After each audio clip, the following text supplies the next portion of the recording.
তাহলে আজকে যে বিষয়টা নিয়ে আমরা আলোচনা করব এটা হলো বিপিএসসি যে Bihar higher secondary teacher examination তার কোশ্চেন প্যাটার্ন বা তার সিলেবাস সম্পর্কে।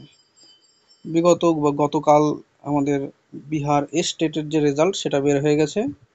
তো সেই কথা মাথায় রেখেই এবার আমাদের সেকেন্ড যে পজিশন অর্থাৎ এর পরের যে স্টেপ, এই স্টেপে কি করতে হবে, বিপিএসসির যে মেইন এক্সামিনেশনটা অর্থাৎ 120 নাম্বারের যে কোশ্চেন সেটা সম্পর্কে কিন্তু আমাদের একটু ধারণা রাখতে হবে। এটা মূলত 150 নাম্বারের পরীক্ষা হবে। এটা টাইম থাকবে 2 ঘন্টা 30 মিনিট।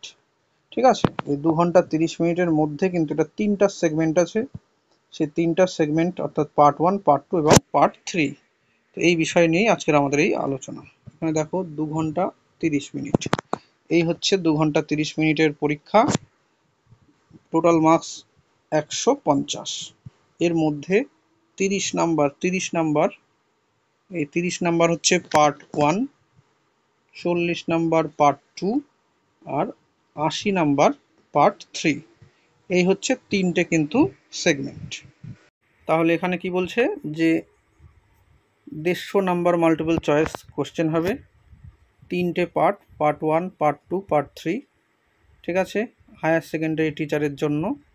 তারপরে বলা হচ্ছে কি যে এই পার্ট 1 যে আছে, এই পার্ট 1-এ আমাদেরকে কী কী পড়তে হবে, নাকি দুটো ল্যাঙ্গুয়েজের মধ্যে ফার্স্ট যেটা সবাইকেই পড়তে হবে কম্পালসারি, ইংলিশ।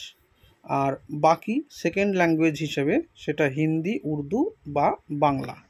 এই যে এই তিনটে সাবজেক্টের মধ্যে যে কোনো একটা করলেই হয়ে যাবে। তাহলে গেল, তাহলে দাঁড়াচ্ছে ইংলিশ আর আমাদের ক্ষেত্রে তাহলে সেটা বাংলা হচ্ছে। ইংলিশ এবং বাংলা, এই ইংলিশ এবং বাংলাতে আমাদের করতে হবে টোটাল কত, 30 মার্কস হয়ে গেল। এটা হচ্ছে পার্ট 1। এর মধ্যে বলো কি বলছে, স্কোর মিনিমাম 30% মার্কস নিতে হবে, তাহলে কিন্তু সেটা পাস। এই যে এই পেপারটা যেটা আছে পার্ট 1, এটা কিন্তু কোয়ালিফাইং, মানে এই পেপারটা 30-এর মধ্যে 30% পেয়ে পাস যদি করে তাহলেই পরের যে পার্ট 2 এবং পার্ট 3, এই যে দুটো পেপার, এই দুটো পেপার কিন্তু দেখা হবে। যদি ইংলিশ আর বাংলা এই দুটোর মধ্যে যদি কেউ ফেল করে তাহলে কিন্তু তার খাতাটা রিজেক্ট হয়ে যাবে। তো এই কারণে এই ফার্স্ট পার্টটা কিন্তু সবথেকে গুরুত্বপূর্ণ একটা পার্ট, এটা তোমাদের অবশ্যই মাথায় রাখতে হবে। এবার যে পার্টটা আমরা দেখব সেটা হচ্ছে 2 নাম্বার পার্ট।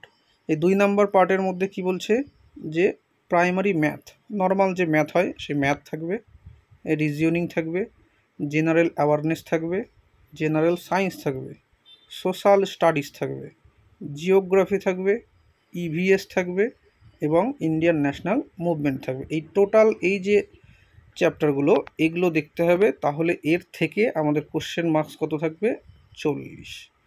তাহলে 30 গেল ফার্স্ট পার্ট, সেখানে পাস করতে হবে, সেটা কম্পালসারি পাস করতেই হবে। 30% মিনিমাম মার্কস পেলে তাহলে সেটাতে পাস। সেকেন্ড পার্টে থাকবে 40, এটা জেনারেল পেপার। এই পেপারের মধ্যে math, reasoning, general awareness, general science, social studies, geography, EVS, Indian national movement, এই কয়েকটা সাবজেক্ট কিন্তু আমাদেরকে পড়তে হবে। এখান থেকে থাকবে 40 মার্কস গেল। আর থার্ড পার্টে কি হচ্ছে, থার্ড পার্টে যার যে সাবজেক্ট, যেহেতু এটা পিজিটি পরীক্ষা, সেই কারণে যার যেটা সাবজেক্ট তার সেই সাবজেক্ট থেকে কিন্তু থাকবে টোটাল 80খানা কোশ্চেন। তাহলে এই হলো আমাদের প্যাটার্ন, 30, 40 এবং 80। 30-এর ওই ল্যাঙ্গুয়েজ পেপারে যদি পাস করো তাহলেই সেকেন্ড পার্টে 40 এবং থার্ড পার্ট সাবজেক্টের ওরিয়েন্টেড, সেখানে 80, এই টোটাল 120। তো এই 120তেই কিন্তু কাট অফ হবে। তো এবার আমরা দেখব যে এই যে পার্ট 2 এবং পার্ট 3 এর মধ্যে কোন কোন জিনিস আমাদের পড়তে হবে। এখানে দেখো পার্ট 1 যে আছে সেই 1 অর্থাৎ পেপার 1, এখানে যে ল্যাঙ্গুয়েজ গ্রুপ আছে সেখানে দুটো জিনিস আমাদের দেখতে হচ্ছে, কি, একটা ইংরেজি, একটা বাংলা। তো ইংরেজির মধ্যে কী কী আছে, নাকি vocabulary, grammar, noun, pronoun, verb, adverb, reading comprehension আর আইডিয়মস। এই হচ্ছে জিনিসগুলো আমাদেরকে কিন্তু দেখতে হবে। হিন্দি, উর্দু বা বেঙ্গলি এই ল্যাঙ্গুয়েজের মধ্যে আমাদের এই যে কয়েকটা কিন্তু দেখতে হবে। এই কয়েকটা যেমন বর্তনী আছে, লিঙ্গ পরিবর্তন, কারক, সমাস, ঠিক আছে, এই যে জিনিসগুলো এগুলো হিন্দিতে লেখা আছে, যাই হোক, তো আমাদের এই জিনিসগুলোকে কিন্তু দেখতে হবে। তোমরা এই জায়গাটা একটু দেখে নাও। গেল এই কয়েকটা জিনিস, কারক, সমাস, ঠিক আছে, শব্দার্থ, এক কথায় প্রকাশ, এই জাতীয় যেগুলো আছে এগুলো আমাদের বাংলাতে দেখতে হবে। এবার যেটা আমরা করব যে পেপার 2 অর্থাৎ জেনারেল স্টাডিজ যে আছে, এই জেনারেল স্টাডিজে আমাদের কোন কোন সাবজেক্ট দেখতে হবে। প্রথমে আমরা কি বলেছিলাম, এলিমেন্টারি ম্যাথামেটিক্স, মানে একদম নর্মাল লেভেলের যে ম্যাথামেটিক্স হবে তার মধ্যে কোন কোন ম্যাথামেটিক্সের কোন কোন পজিশানগুলো বা কোন কোন চ্যাপ্টারগুলো আমরা পড়ব। তাই এর মধ্যে কি আছে, পার্সেন্টেজ আছে, প্রফিট লস আছে, ইন্টারেস্ট আছে, টাইম আর ওয়ার্ক, রেশিও, প্রপোজিশন, প্রপোর্শন, তারপরে আছে problem based on age, number system, তারপরে আছে পার্টনারশিপ, স্পিড, টাইম, ডিস্টেন্স, এই ধরনেরগুলো আছে, অ্যালিগেশনস, অ্যাভারেজ, অ্যালজেব্রা, এই জিনিসগুলোকে কিন্তু আমাদের দেখতে হবে ম্যাথে। এছাড়াও আছে জিওমেট্রি, ম্যানসুরেশন, এই জিনিসগুলো আমাদেরকে কিন্তু এই ম্যাথের এই কয়েকটা জায়গা আমাদেরকে ভালো মতো প্র্যাকটিস করতে হবে। ম্যাথের পরে যেটা আসবে দেখো, মেন্টাল অ্যাবিলিটি টেস্ট। এই মেন্টাল অ্যাবিলিটি টেস্টের মধ্যে অনেকগুলো কিন্তু আছে পার্টগুলো, ঠিক আছে, অ্যানালজিস, letter, symbol series, classification, blood relation, number series, ranking, ranking and order, verbal classification, coding, decoding, direction, statement, ঠিক আছে, কনক্লুশন, তারপরে চলে আসছে সিটিং অ্যারেঞ্জমেন্ট, এইরকমভাবে আমরা দেখব। তারপর কি আছে দেখো, নেক্সটে সিটিং অ্যারেঞ্জমেন্টের পরে আছে সিলোজিজম, তারপরে আছে স্টেটমেন্ট, অ্যাজাম্পশান, এই জিনিসগুলো আমরা, অর্থাৎ ওই যে রিজিওনিংয়ের যে যে ভাব, মানে যে ভাবগুলো আছে, পার্টগুলো আছে, রিজিওনিংয়ের বিভিন্ন পার্টগুলো আমরা কিন্তু এখানে প্র্যাকটিস করব। এরপরে যে অংশটা আছে সেটা হচ্ছে জেনারেল অ্যাওয়ারনেস। জেনারেল অ্যাওয়ারনেসের মধ্যে কি আছে, Indian and it is neighbouring countries গেল। আর কি দেখব, কারেন্ট অ্যাফেয়ার্স, আর কি দেখব, স্পোর্টস, আর কি দেখব, history, culture, geography, economics, science, policy আর ইন্ডিয়ান কনস্টিটিউশন। তো এইগুলো হচ্ছে জেনারেল অ্যাওয়ারনেস থেকে এই কোশ্চেনগুলো কিন্তু থাকবে, ঠিক আছে। ইন্ডিয়া অ্যান্ড ভারতবর্ষ আর তার প্রতিবেশী রাষ্ট্রগুলো সম্পর্কে কিছু নর্মাল কোশ্চেন, কারেন্ট অ্যাফেয়ার্স, তারপরে চলে আসছে sports, history, culture, geography, economic, policy আর ইন্ডিয়ান কনস্টিটিউশন, এই কয়েকটা হচ্ছে জেনারেল অ্যাওয়ারনেস থেকে থাকবে। তারপর কি আছে, জেনারেল সায়েন্স। এই জেনারেল সায়েন্সের মধ্যে কি কি আছে দেখো, ফিজিক্স, ফিজিক্সের মধ্যে কি আছে, work, energy, power, force, law of motion, electromagnetic wave, heat, ঠিক আছে, অপটিক্স, তো এই জাতীয় যেগুলো যেগুলো আছে, গ্র্যাভিটেশন, তারপরে আছে ফিজিক্যাল ওয়ার্ল্ড, মেজারমেন্ট,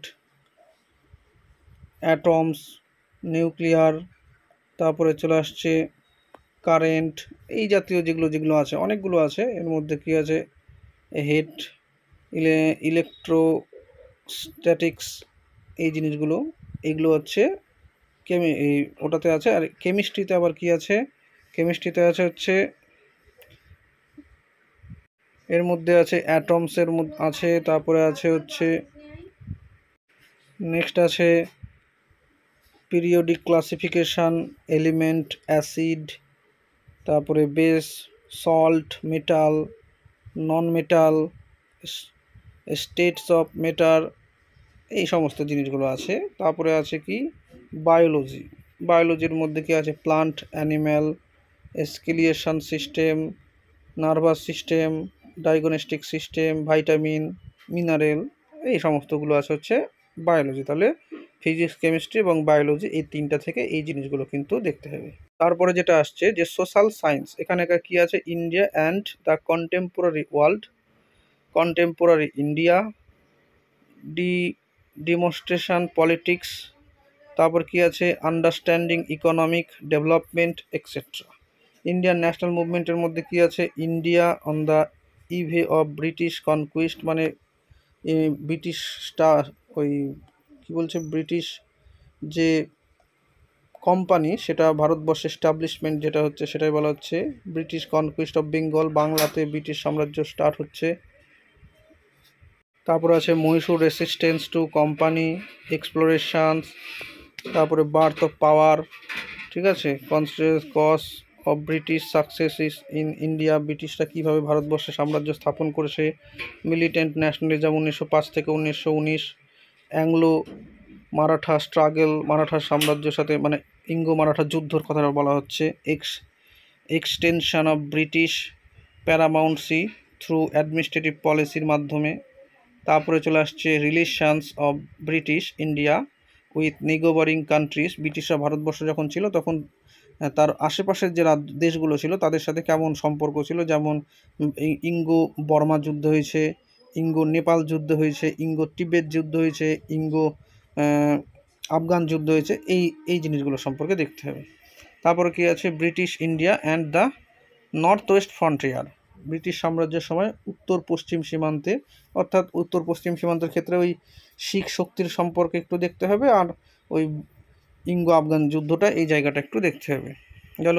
তারপর কি বলছে, রেসিস্টেন্স এগেনস্ট ব্রিটিশ বিফোর 1857, 1857 আগে যে ব্রিটিশদের বিরুদ্ধে যে বিভিন্ন বিদ্রোহগুলো হয়েছিল সেই বিদ্রোহগুলো সম্পর্কে আমাদের জানতে হবে, উপজাতি কৃষক বিদ্রোহগুলো। তারপরে চলে আসছে 1857 বিদ্রোহ, তার কজ, তার ইভেন্ট, তার লিডার, ঠিক আছে, স্প্রেড হয়েছিল কতটা সেটা, ফার্স্ট ওয়ার্ল্ড ওয়ার জানতে হবে, ন্যাশনালিস্ট রেসপন্সেস সেটা জানতে হবে, beginning of modern nationalism in India, ভারতবর্ষে আধুনিক জাতীয়তাবাদের উৎপত্তি কিভাবে হচ্ছে, তারপরে ভারতবর্ষে জাতীয় কংগ্রেস কিভাবে তৈরি হচ্ছে, সিন্ধু কিভাবে দখল হয়ে যাচ্ছে, পাঞ্জাব কিভাবে দখল হয়ে যাচ্ছে ব্রিটিশদের দ্বারা অবশ্যই সেটা, তারপরে রেভলিউশনারি যে অ্যাক্টিভিটিস তার ফার্স্ট ফেজ অর্থাৎ 1907 থেকে 1917 এই যে সময়কাল, গান্ধীজি ক্ষমতায় কিভাবে আসছে সেটা, নন কোঅপারেশন মুভমেন্ট কিভাবে হচ্ছে, কবে হচ্ছে তার সম্পর্কে, খিলাফত আন্দোলন সম্পর্কে জানতে হবে। এই কয়টা হচ্ছে আমাদের হিস্ট্রি সম্পর্কে জানতে হচ্ছে। তারপরে চলে আসছি জিওগ্রাফি অ্যান্ড এনভায়রনমেন্টের মধ্যে সোলার সিস্টেম, প্লান্ট, আর্থ, কন্টিনেন্ট, ভলক্যানো, ইন্ডিয়ান জিওগ্রাফি, তারপরে চলে আসছে mountains and plateau, environment, human geography, people, human activities, এই জিনিসগুলো সম্পর্কে জানতে হবে। এই টোটাল ছিল হচ্ছে এর সিলেবাস। এবার বিষয়টা দাঁড়াচ্ছে যে এইগুলো ফার্স্ট পেপার এবং সেকেন্ড পেপারের সিলেবাস আমরা বললাম, আর সাবজেক্টের সিলেবাস কিন্তু পুরো হিস্ট্রি যে আছে সাবজেক্ট সেটাই কিন্তু পড়তে হবে, অর্থাৎ স্টেটের যে সিলেবাসটা ছিল ইতিহাসের সেই সিলেবাসটাই কিন্তু এখানেও পড়তে হবে, মানে পুরো ইন্ডিয়ান হিস্ট্রি অ্যান্ড এই ওয়ার্ল্ড হিস্ট্রি, কন্টেম্পোরারি ওয়ার্ল্ড, ঠিক আছে, এই জায়গাটা পড়তে হবে। ওটা আমি হিস্ট্রির সিলেবাসটা আমি এই ভিডিওর ডেসক্রিপশানে কিন্তু লিঙ্কটা দিয়ে রাখবো, তোমরা ওখান থেকে গিয়ে ওই সিলেবাসটাও কিন্তু দেখে নেবে। আর হাতে সময় নেই, খুব বেশি হলে 3 মাসের মতো সময় পাবে সম্ভবত, তো এই কারণে তোমরা এখন থেকে কিন্তু ভালো মতো পড়াশোনা শুরু করো, প্র্যাকটিস করা শুরু করো। আমাদের চ্যানেলে এই সম্পর্কিত বিভিন্ন ক্লাস কিন্তু একটা প্লেলিস্ট তৈরি করা আছে বিহার স্টেট সম্পর্কে, তো ওখানে আমরা বিপিএসসির বিভিন্ন ক্লাসগুলো কিন্তু আস্তে আস্তে দিতে থাকবো। Thank you.